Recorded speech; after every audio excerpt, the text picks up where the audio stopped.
अभी आपके सामने एक प्यारा सा खूबसूरत सा सवाल है जो कि इलेक्ट्रिसिटी का है, और क्वेश्चन क्या है थोड़ा सा मैं उस पर बता दूं। किस फॉर्मूला पे बेस्ड क्वेश्चन है और बहुत ही प्यारा है।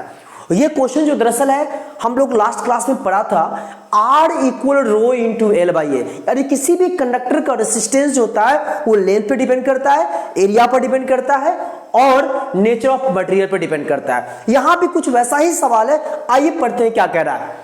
A given piece of wire length L, cross section area A and is stretched uniformly to wire of length 2L, then what is the new resistance? अब हमें समझना है कि हमारा यहाँ पे न्यू रेसिस्टेंस क्या होगा, जो कि आपके सामने चार ऑप्शंस है, 2R, 4R, R/2 और रिमेन्स अनचेंज्ड। अब आप हमें जरा एक बात बताओ, हमने पढ़ा है ना R equal rho into L by A, तो एक बात हमें बताइए, ये वायर है, ठीक है, ये वायर है, लेंथ एल हो गया, एरिया आपका ये क्रॉस एरिया हो गया, ठीक है, तो आपका रेसिस्टेंस होगा रो इंटू एल बाई ए। लेकिन अब आप हमें बताओ, इस वायर को स्ट्रेच्ड कर दे रहे हैं, स्ट्रेच्ड कर देंगे तो आप बताओ, जब इसको हमें स्ट्रेच्ड कर देंगे तो लेंथ तो बढ़ जाएगा, एरिया क्या होगा?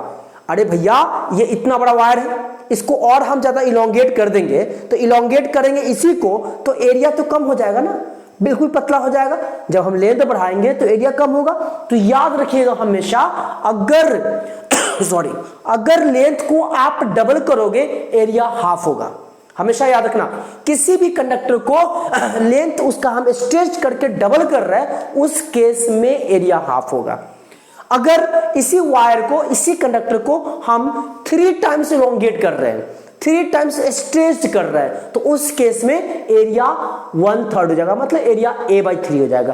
तो अब आप हमें बताओ, एक यहां पर आपके सामने एक रेडीमेड फॉर्मूला है, रो इंटू एल बाई ए। अब हमें बताइए, यहां पे रेसिस्टिविटी जो देख रहे हो रो, यहां पे रो क्या है? रेसिस्टिविटी है, और रेसिस्टिविटी क्या होता है? कांस्टेंट होता है। तो इस रेसिस्टिविटी को क्या मैं एलिमिनेट कर दूं? क्योंकि वेरिएबल का वैल्यू किसी कांस्टेंट वैल्यू पर डिपेंड कतई नहीं करता, तो यहां पर रेसिस्टिविटी लिखो या ना लिखो इससे कोई फर्क नहीं पड़ेगा। तो अब आप हमें बताओ जरा, तो यहां के यानी कि कहने का मतलब हुआ R इक्वल जो आया वो लेंथ बाय एरिया आया, हाँ या ना? रेसिस्टेंस जो क्या हुआ? लेंथ बाय एरिया हुआ, मतलब लेंथ पे डिपेंड करेगा और एरिया पर डिपेंड करेगा। अब हमें जरा बताओ एक बात, एक वायर है, ठीक है, लेंथ L है और एरिया A है। एक वायर है जिसका लेंथ क्या है? L है और एरिया A है, उस केस में हमारा रेजिस्टेंस क्या हुआ? L by A। क्लियर बात है? अब आप हमें बताओ, सवाल में कह रहा है कि इसी वायर को हम स्ट्रेच कर दे हैं और कितने टाइम्स? 2 टाइम्स। इसका मतलब लेंथ क्या होगा? तो आप कहोगे पहले L था सर, अब लेंथ 2L हो जाएगा, कोई दिक्कत नहीं, लेंथ 2L हो गया। अब आप हमें बताओ, जब इसको स्ट्रेच कर दोगे तो ये लंबाई जब बढ़ जाएगा, थोड़ा सा इसको मैं ऐसा कर देता हूं, अच्छा रहेगा।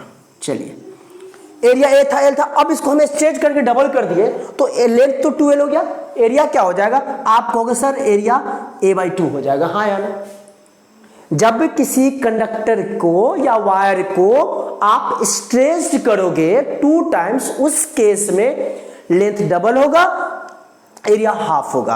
अगर इसी वायर को हम स्ट्रेच करते हैं 3 टाइम्स बच्चा, तो याद रखना एरिया 1/3 हो जाएगा। लेकिन यहां पे तो हम स्ट्रेच कितने टाइम्स कर रहे हैं? 2 टाइम्स कर रहे हैं, क्योंकि सवाल में हमारा यहां पे बोला भी है स्ट्रेच, यहां पे बोला देखिए 2L, ठीक है। चलिए, तो अब नाउ रेसिस्टेंस आपका जो होगा वो मैं R' मान लेता हूं, तो क्या होगा? L बाई A, तो L कितना? लेंथ 2L, तो यहां लिख दो 2L बाई एरिया कितना? A/2।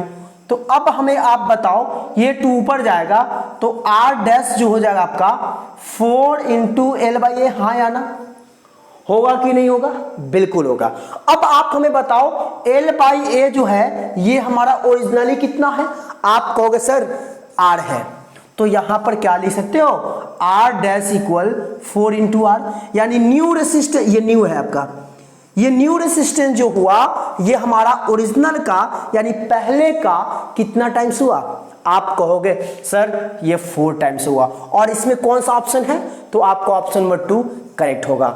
1 होगा क्या? नहीं होगा, क्योंकि यहां पे हमें क्या आया? 4R आया, और 4R का मतलब क्या हुआ कि न्यू रेजिस्टेंस जो हो गया इसका 4 टाइम्स होगा। सवाल में बच्चा ये भी कह सकता है, सुनिएगा, सवाल में कह देगा ऐसे भी कि एक वायर है जिसका लेंथ 2 मीटर है, ठीक है, और एरिया 1 मीटर स्क्वायर है।